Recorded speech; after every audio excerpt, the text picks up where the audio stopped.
South Carolina, 1859. The air over the low country was not merely breathable medium. It was a heavy, stagnant tapestry, woven from plowed earth scent, salt carried from the distant Atlantic, and the sweet, cloying rot of the vast cypress swamps. A world of vintage yellow light. This was where the sun felt like a physical hand pressing down upon the tobacco and indigo fields of the Beaumont dynasty. At the center of this sprawling empire stood Rosewood, a plantation mansion of such immense, white, pillared arrogance that it seemed to issue a challenge to the very sky. For 3 generations, the Beaumonts had ruled this land, a ledger in one hand, a whip in the other, building a lineage whispered to be as unbreakable as the ancient oaks lining their long, sepia-toned driveway. But in the sweltering autumn of 1859, as distant war drums began to thrum in Charleston's political salons, Rosewood's foundation started cracking from within. Fueled by a rivalry neither the laws of man nor the hope of forgiveness could contain, the Beaumont legacy rested on 2 brothers' shoulders, men as different as the chiaroscuro shadows, stretching across the mansion's veranda at dusk. Caleb, the eldest, a man carved from the same hard, unyielding cedar as the Beaumont family tree. Heir apparent, cold, analytical strategist who viewed the world as assets to manage and liabilities to liquidate. Flint-colored eyes Caleb had, devoid of warmth, reflecting only the harsh, amber-tinted glow of plantation success. He believed in the South's natural order with a religious fervor. The 200 souls in his quarters were not human beings to him, but the fuel powering the Beaumont engine. Control was the only virtue, Caleb thought. Any deviation from the status quo became a personal insult to his authority. In stark contrast stood Thomas, younger by only 2 years yet a world apart in spirit. While Caleb spent days immersed in ledgers and overseer reports, Thomas was a creature of the library's dim, vintage yellow light and the riverbank's quiet, shaded groves. A sensitive, almost mercurial temperament he possessed, his mind often wandering far beyond South Carolina's borders to the forbidden philosophies of the North. Thomas was the failed Beaumont, the one who looked at the enslaved workers and saw not property but a profound, haunting mystery his brother refused to acknowledge. Their father, the aging, iron-willed patriarch, watched his sons with growing dread. He sensed that the friction between Caleb's rigidity and Thomas's empathy was a spark that could eventually set all of Rosewood ablaze. The destruction's catalyst arrived in a woman's form, Seraphina, purchased at a high-stakes Charleston auction, a luxury acquisition meant to serve as the Beaumont matriarch's personal maid. Deep, polished mahogany skin she had, and eyes that seemed forged in another world. Piercing, intelligent gray eyes holding a silent, watchful intensity. Through the white halls of Rosewood she moved, with a quiet, feline grace that defied her status as a slave. Her presence a constant, disturbing reminder of the humanity the Beaumonts tried so hard to categorize and suppress. From the moment she crossed the threshold, bathed in the flickering amber light of the foyer chandelier, the brothers were lost. For Caleb, Seraphina was a challenge to his absolute mastery. Obsessively watching her, he found himself, his flinty eyes tracking her movements as she served tea or adjusted the heavy velvet curtains. Not out of love was he drawn to her, but out of a dark, possessive urge to break the spirit lurking behind those intelligent gray eyes. In Caleb's mind, Seraphina was the ultimate prize, a piece of property so refined and self-possessed that to own her heart would be the final validation of his power. Excuses he began to find, summoning her to his study, a room filled with tobacco scent and old paper, where he would subject her to long, intimidating silences under the desk lamp's chiaroscuro glow, waiting for a single crack in her composed facade. Thomas's attraction, however, was born of a far more dangerous and subversive connection. A fellow prisoner of the Beaumont legacy, he saw in Serafina. Their first true interaction occurred in the plantation's greenhouse, under the dim, vintage yellow light, where Serafina tended to the exotic lilies Thomas so admired. To his shock, he discovered she possessed a mind as sharp and hungry as his own. A clandestine intellectual affair they began, whispered conversations about poetry, the stars, and the fundamental injustice of a world that viewed her as a ledger entry. For Thomas, Serafina became the physical manifestation of the morality he had spent his life trying to find. Not to own her he wanted, to be worthy of her. By the peak of the 1859 harvest, the brothers' rivalry had become a physical weight pressing down on every Rosewood inhabitant. Caleb began to notice the subtle, electric shift in the air whenever Thomas and Serafina shared a room. The way their eyes would briefly meet, the way Thomas would defend her from the overseer's casual cruelty with a ferocity uncharacteristic of the dreamer brother. Caleb's jealousy was not that of a jilted lover, but that of a monarch who suspects a coup. Thomas's empathy for Serafina, Caleb viewed as a betrayal of their class and bloodline. In Caleb's twisted logic, if Thomas loved the slave, he was essentially questioning the very foundation upon which their entire dynasty was built. The tension reached a breaking point during the Beaumont's annual harvest ball. A grand, sepia-toned spectacle of Southern finery, where South Carolina's elite gathered to celebrate their wealth, while the outside world began to crumble. As the orchestra played beneath the ballroom's flickering amber light, Caleb watched from the shadows as Thomas and Serafina shared a look of such profound, tragic recognition that it was more intimate than any dance. In that moment, amidst expensive perfumes, scent, and the rustle of silk, Caleb realized his brother was no longer just a rival for a woman's attention, an existential threat to the Beaumont name. He was. That night, Caleb decided he would use the very laws Thomas despised to destroy this forbidden bond. He began digging into the Beaumont estate's hidden ledgers, searching for the secret whispered about since Serafina's purchase. A secret involving her lineage and her previous owner's true identity. He knew that in the South, blood was fate's ultimate arbiter. If a way he could find to use Serafina's bloodline to ruin his brother, without a moment's hesitation he would do so. As the first light of dawn bled into the low country's vintage yellow horizon, the brothers stood on opposite ends of the Rosewood veranda, the silence between them a jagged, invisible blade. Toward the slave quarters, Thomas looked with hope, unaware that Caleb had already begun setting the cruel trap. A trap that would not only expose their forbidden love, but eventually lead to the absolute destruction of everything the Beaumont dynasty had spent a century building. The 1859 harvest was beginning, but it was not tobacco that would be reaped at Rosewood. A whirlwind of betrayal, fire, and a secret so dark it would stain the Beaumont name for eternity. As the autumn of 1859 deepened, the South Carolina low country's humidity refused to break, lingering like a heavy, amber, tinted shroud over Rosewood's tobacco fields. Inside the mansion, the atmosphere grew increasingly suffocating.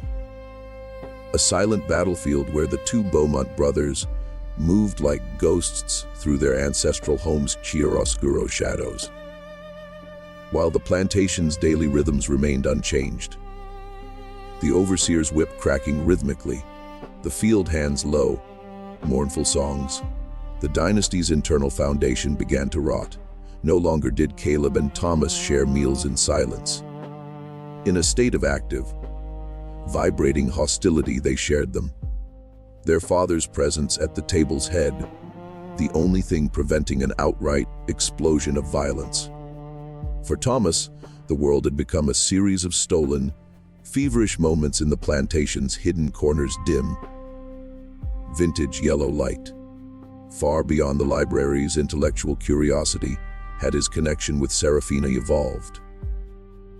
A desperate, life-sustaining necessity it had become. Beneath the ancient, moss-draped oaks near the riverbank they met, where the water moved as slow and dark as molasses. In these sepia-toned twilights, Seraphina was no longer the silent maid. A woman of fierce, dangerous intelligence she was. Of the invisible church in the quarters she spoke to Thomas. Of rumors of a coming great fire in the north. Of her own fragmented memories of a childhood spent in a house far grander than Rosewood. With a mixture of awe and terror, Thomas listened, realizing that the woman he loved was not just a victim of the South, but a witness to its deepest, most carefully guarded sins. However, Caleb Beaumont wasn't a man to be left in the dark. While Thomas pursued a ghost of love, Caleb pursued the cold reality of facts.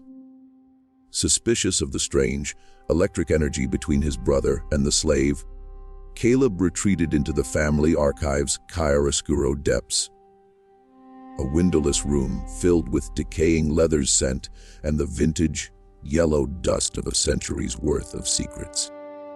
Hunched over the Beaumont ledgers, he spent his nights, his flinty eyes scanning bills of sale, birth records, and their late grandfather's private correspondence.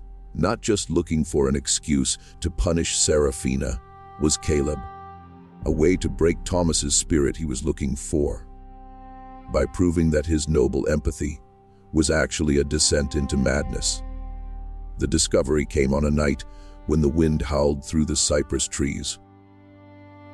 A sound like 1,000 voices screaming in the dark, hidden within a false bottom of their grandfather's travel trunk.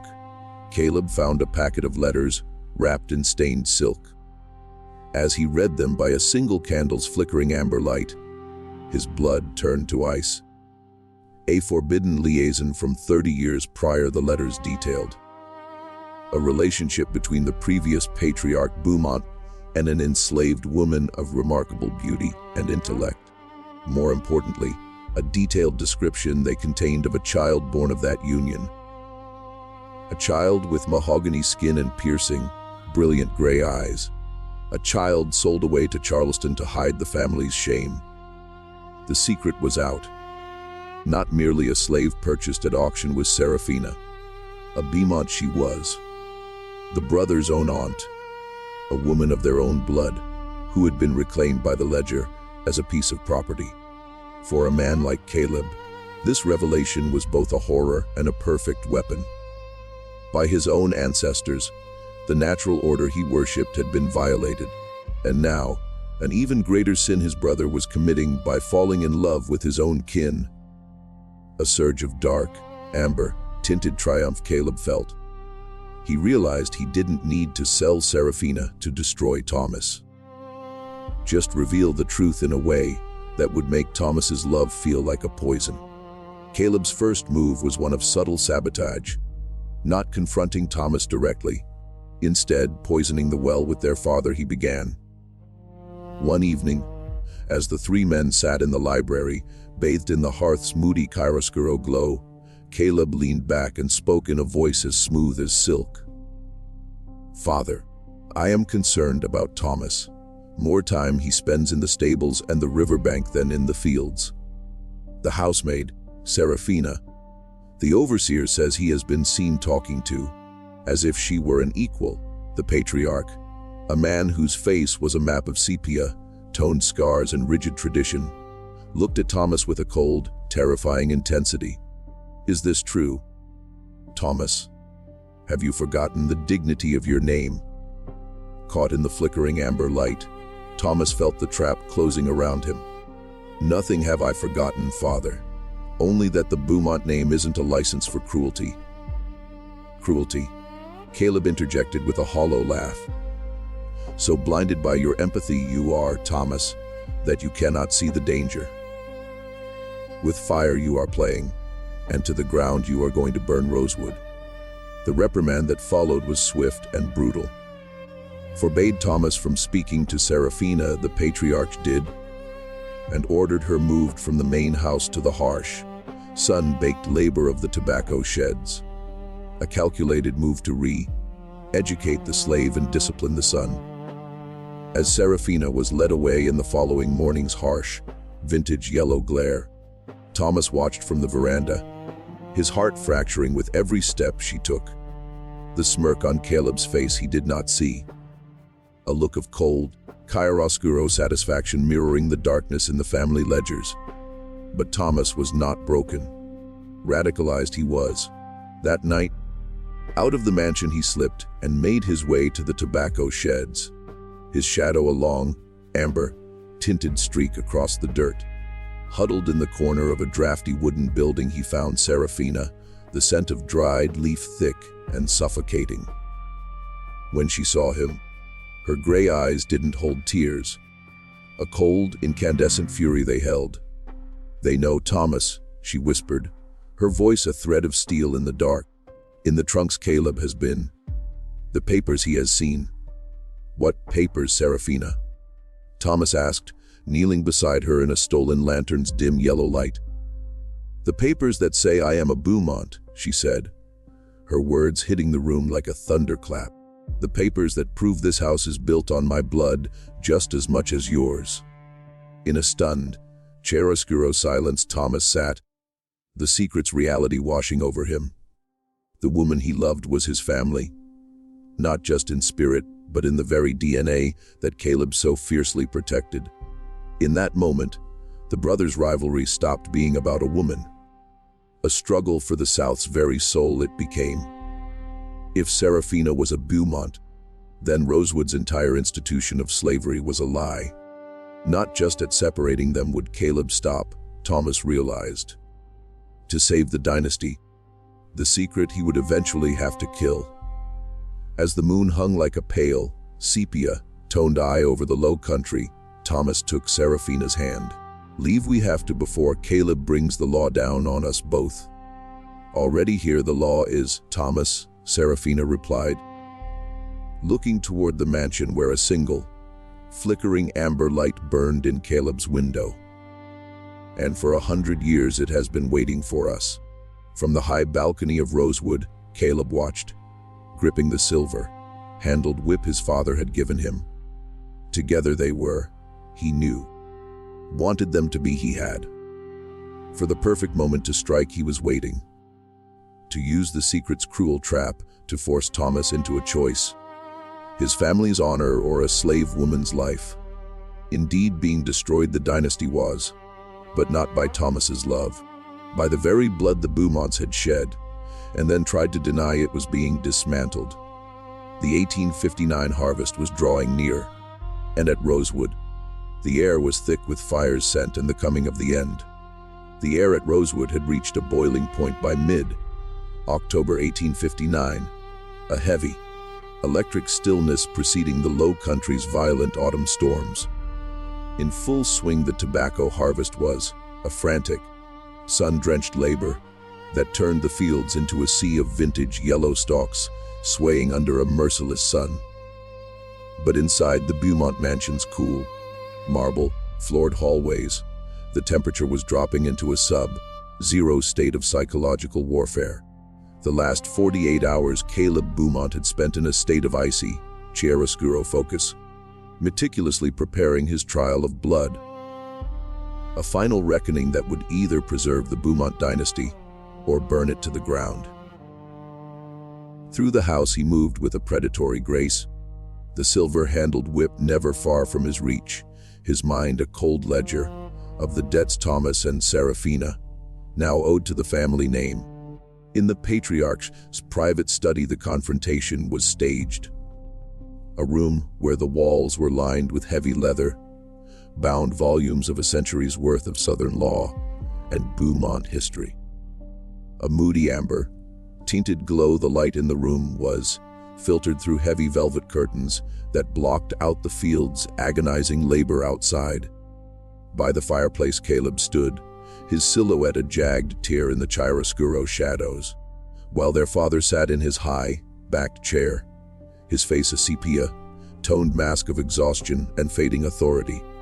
When Thomas entered, his clothes still stained with the tobacco shed's red clay, where he had been visiting Serafina in secret.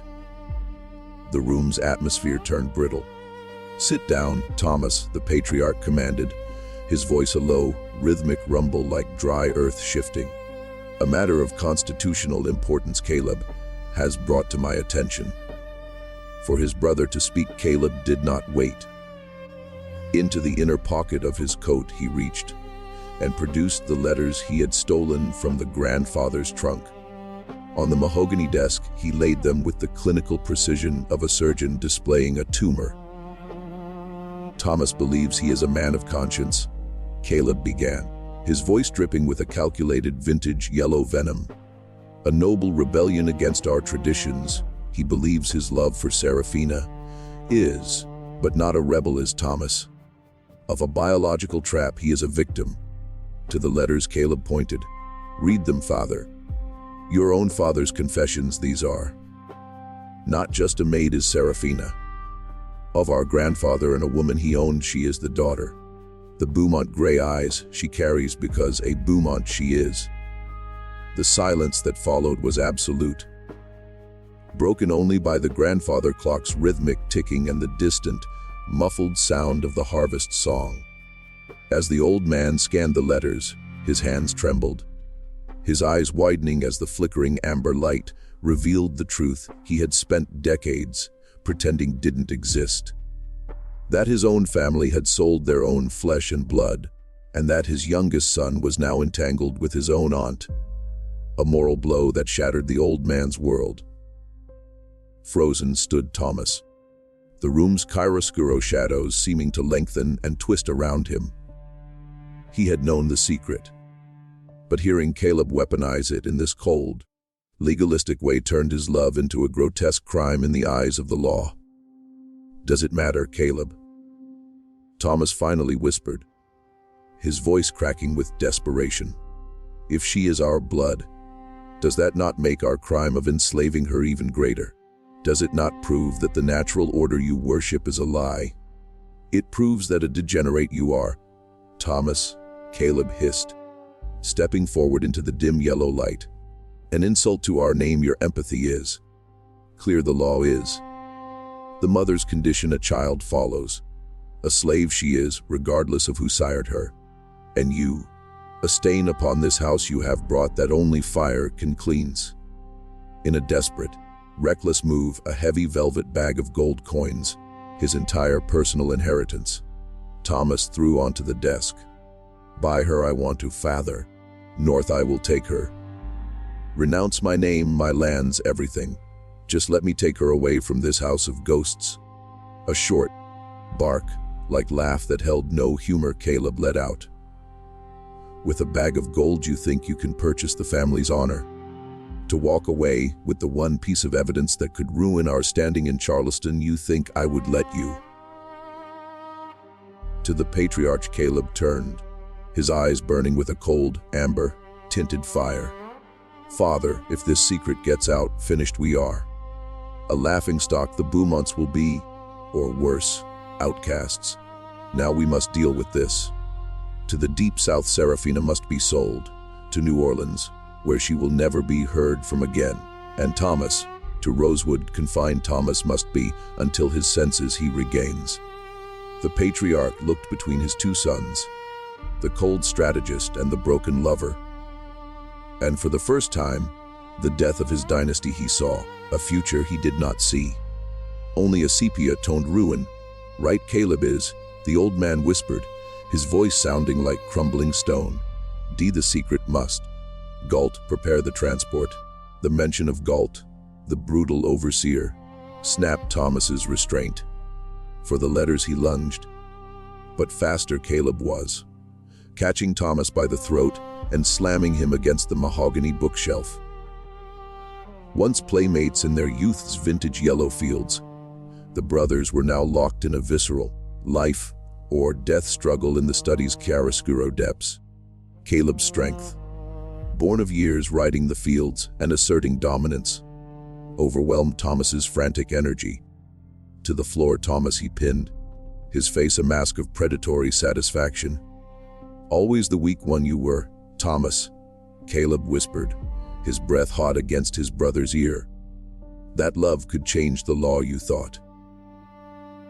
But of iron and blood the law is made, and neither the stomach nor the right to challenge it you have. To Galt, waiting in the hallway's shadows, Caleb signaled. Take him to the attic, lock him in, and then take the woman to the river crossing. Do not wait for dawn. As Thomas was dragged away, his screams echoing through Rosewood's silent, sepia-toned hallways. Alone in the study, Caleb stood, the letters still clutched in his hand. To the fireplace he walked and dropped the silk-wrapped packet into the embers. The names, the dates, the evidence of the Beaumont shame. He watched as they were consumed by the flickering amber flames. Not a destruction was the fire to Caleb, but a purification. A way to burn the humanity out of the family history until only the property remained. But as the smoke from the burning letters filled the room, the distant low thrum of the harvest song suddenly stopped. In its place came a different sound, chains clinking rhythmically, metally, and horses being readied in the yard. To the window Caleb walked and looked out over the tobacco fields, his silhouette a jagged tear in the chiaroscuro night. Toward the sheds where Serafina was held, Galt's men's torches he saw moving. What Caleb did not see was the horizon to the north, where the clouds were turning a bruised, sepia-toned purple, heavy with the coming storm of the Civil War. Saved the dynasty he thought he had by killing the secret. But the fuse he had actually just lit. Over the trial of blood was, but only beginning the reckoning was. In chains the Beaumont woman, Serafina, was about to be sold. But a knowledge that no fire could touch she carried with her, and a thirst for vengeance that would eventually lead her back to Rosewood. Not as a maid, but as its final judge. As the first rain began to hit South Carolina's thirsty earth, at the abyss's edge the Beaumont dynasty stood. And the only things left in the mansion's dim, vintage yellow light were the scent of burning paper and the sound of a brother's broken heart. The storm that had been brewing over the South Carolina low country finally broke with a primordial fury, turning Rosewood's sepia-toned dust into a treacherous landscape of knee-deep, rust-colored mud. In jagged electric bursts, lightning fractured the sky, illuminating the mansion's white pillars in a terrifying chiaroscuro light that made the estate look less like a home and more like a bleached skeleton. Inside the attic's suffocating darkness, amidst his family's discarded relics, Thomas Beaumont lay, his hands raw from clawing at the heavy oak door. Dry rot scent and ancient secrets the air was thick with, the only light provided by the lightning's flickering amber glow outside. Every crash of thunder felt like a hammer blow against the Beaumont dynasty, a rhythmic reminder that the natural order Caleb so desperately defended was being dismantled by the very heavens. Only hours before the morning tide took Serafina to the Charleston docks, Thomas knew, and from there into the New Orleans slave market's untraceable void. But alone in the shadows he was not. From the attic's darkest corner a figure emerged. Hattie, the slave quarter's eldest woman, a woman whose face was a map of 80 years of sepia-toned sorrow and endurance. Using the hidden servants' passages that wound through the mansion like a hidden heart's veins, she had slipped past the guards. A heavy iron key and a small razor, sharp pruning knife she held in her hand. Not in the fireplace the secret burned, Master Thomas, Hattie whispered, her voice a low, melodic baritone cutting through the rain sound. Always known we have. When your grandfather brought her mother home, we knew. When the gray-eyed child was sent away, we knew. When it lives in the blood of the people who built your house, you cannot burn the truth. The door she unlocked, the heavy iron click sounding like a definitive break in the Beaumont lineage. Go. To the Blackwater ferry Galt has taken her. Through the swamp if you move, before they reach the main road you can cut them off. Not a moment Thomas hesitated. Down the back stairs he descended, his silhouette a mere flicker of chiaroscuro movement against the polished mahogany walls. Into the rain he burst, the cold water shocking his senses, and toward the stables he sprinted. Not a fine Beaumont stallion he took, a sturdy, mud-stained workhorse he took, disappearing into the storm's amber, tinted haze. No longer a dreamer or a failed son he was. By his own humanity reclaimed he was, riding to save the woman who was both his heart and his own kin. 5 miles away, at the Blackwater River's edge, the scene was a tableau of colonial brutality. Drenched in rain and fueled by a flask of cheap corn whiskey, the overseer Galt was forcing Serafina toward the ferry landing. With a sickly, vintage yellow glare his men's torches flickered, casting long, monstrous shadows against the weeping cypress trees. In the mud Serafina stood, her mahogany skin glistening with rain, her piercing gray eyes locked onto the dark water. At the wrist she was chained, the iron clinking rhythmically as in the cold she shivered. By the storm's delay annoyed, Galt raised his hand to strike her, his silhouette a brutal chiaroscuro shape against the night. "Move. You Beaumont bastard," Galt spat, the secret now a weapon of mockery in his mouth. "Better than the rest you think those gray eyes make you. In New Orleans, more expensive they'll just make you." Before the blow could land, the sound of galloping hooves shattered the rain's rhythmic drumming. Into the circle of flickering amber light Thomas burst, his horse skidding in the mud. For a parley he did not call. From the saddle he threw himself, tackling Galt into the rising river water. Visceral and desperate the fight was, a struggle between the overseer's iron law and the lover's primal fury. Through the sepia-toned mud they rolled, the dropped torches' light illuminating the violence in staccato bursts. Though smaller than the brutal Galt, Thomas was fueled by a transformative rage. The realization that his entire life had been a lie built on the suffering of people like Serafina. As Thomas struggled with Galt, the other guards moved to intervene. But by an unexpected sight they were stopped. From the tree line emerged a dozen enslaved men from Rosewood, led by Hattie's sons. Guns they did not carry, but the harvest heavy iron tools they carried, scythes and tobacco knives. Their eyes reflecting the flickering yellow light with a newfound, terrifying clarity. In the mud of the Blackwater ferry the natural order was being inverted. The guards, realizing they were outnumbered and that the Beaumont authority was miles away in a dry mansion, hesitated, their torches wavering in the wind. To be rescued Serafina did not wait. Using the distraction, at the guard holding her chain she lunged, her movement a blur of silk and iron. Not to escape she sought, the keys she sought.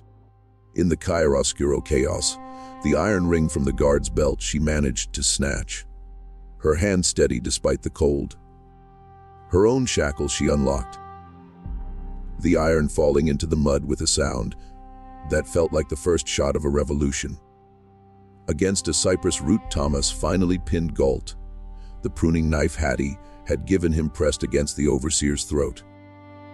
"Tell Caleb," Thomas hissed, his voice raw and unrecognizable, "that no longer in the letters the secret is. In the swamp it is, and for him it's coming. The man he did not kill."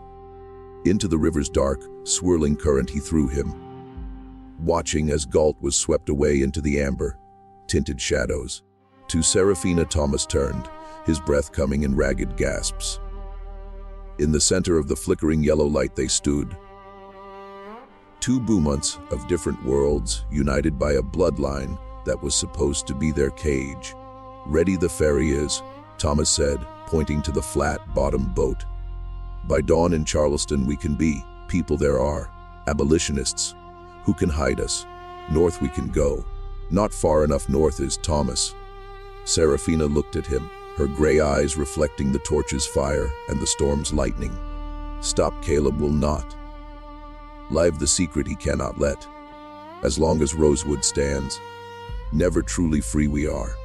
Just then, from the mansion's direction, a new sound echoed the distant, rhythmic boom of a signal cannon.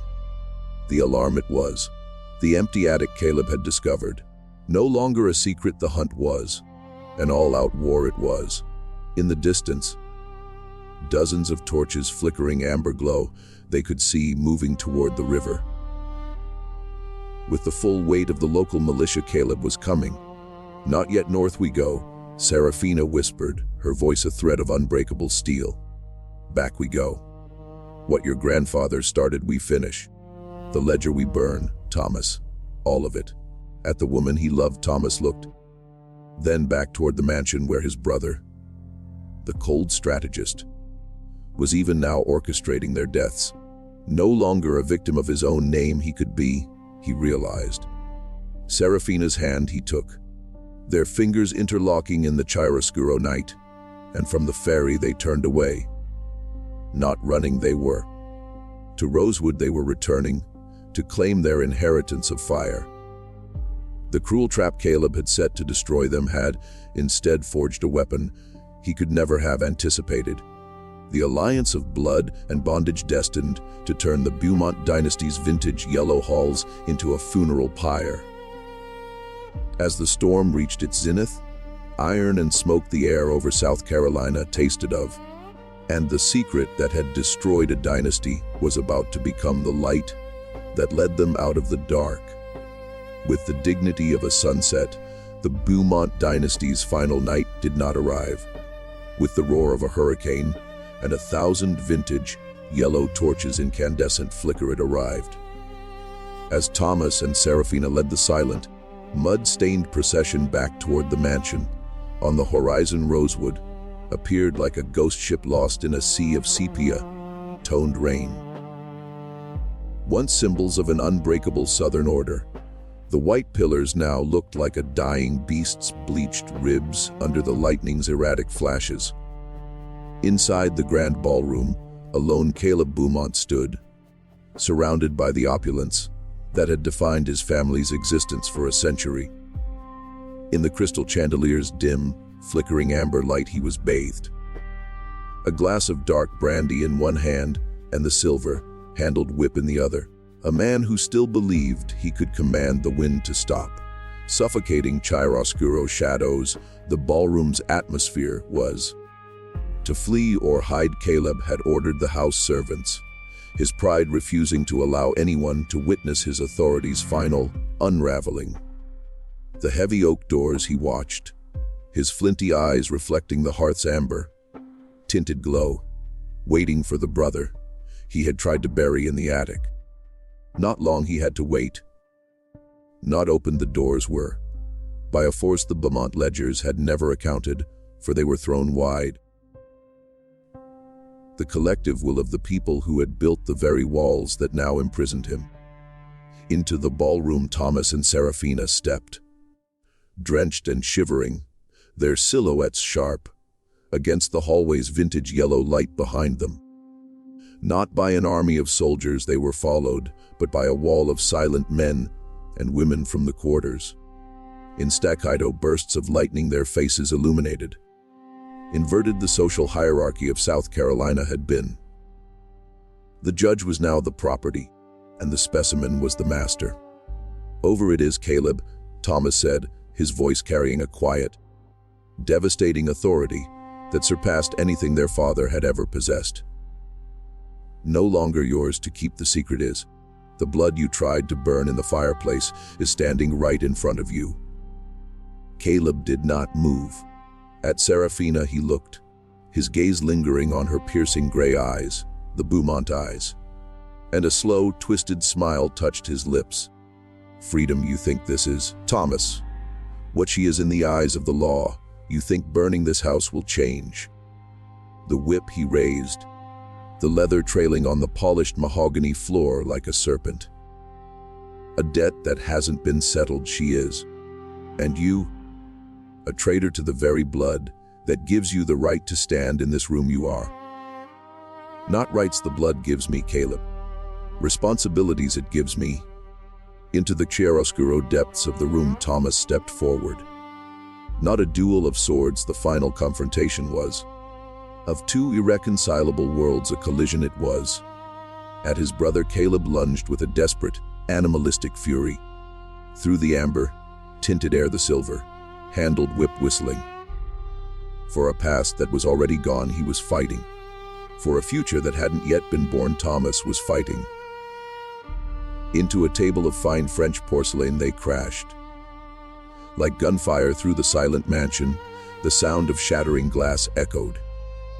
As on the floor the brothers struggled, toward the grand fireplace Seraphina walked. A bundle of dried tobacco leaves and a bottle of high-proof spirits taken from the sideboard she held in her hand. At the men she did not look. At the Beaumont ancestors, portraits lining the walls she looked. The men who had sired children in the dark and sold them in the light. With a steady hand, the heavy velvet curtains and the ancestral ledgers in oil she soaked. "No, Seraphina!"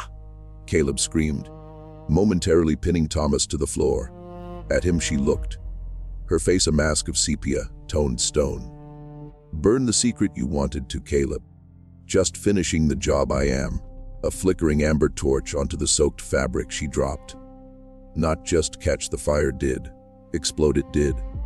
Like a living thing up the velvet the flames racing. Suddenly replaced the ballroom's vintage yellow light was.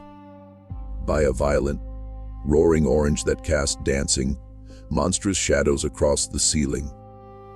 Burning silk scent and ancient paper filled the air.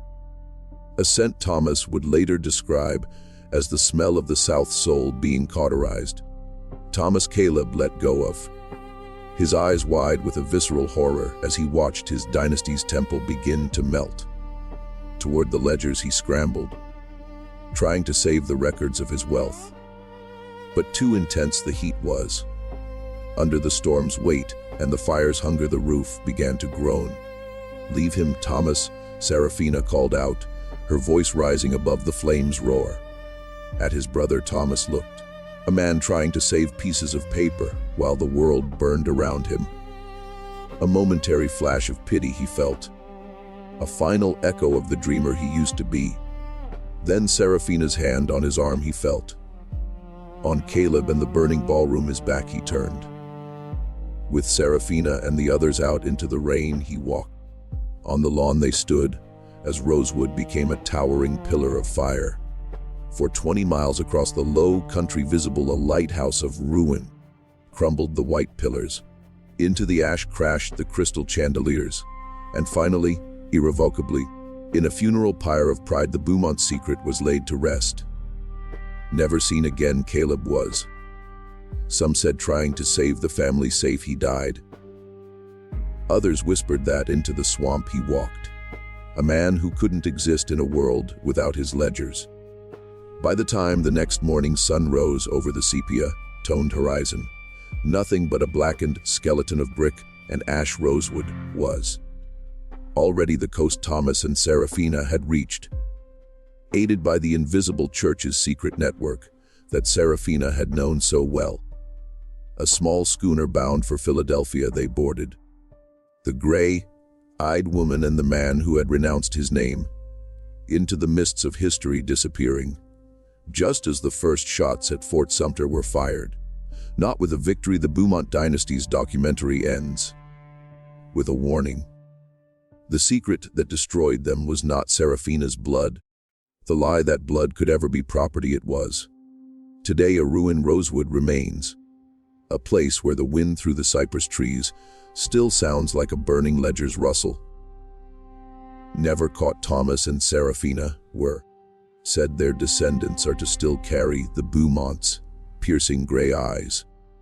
A living testament to a love forged in fire and a secret that refused to die in the dark.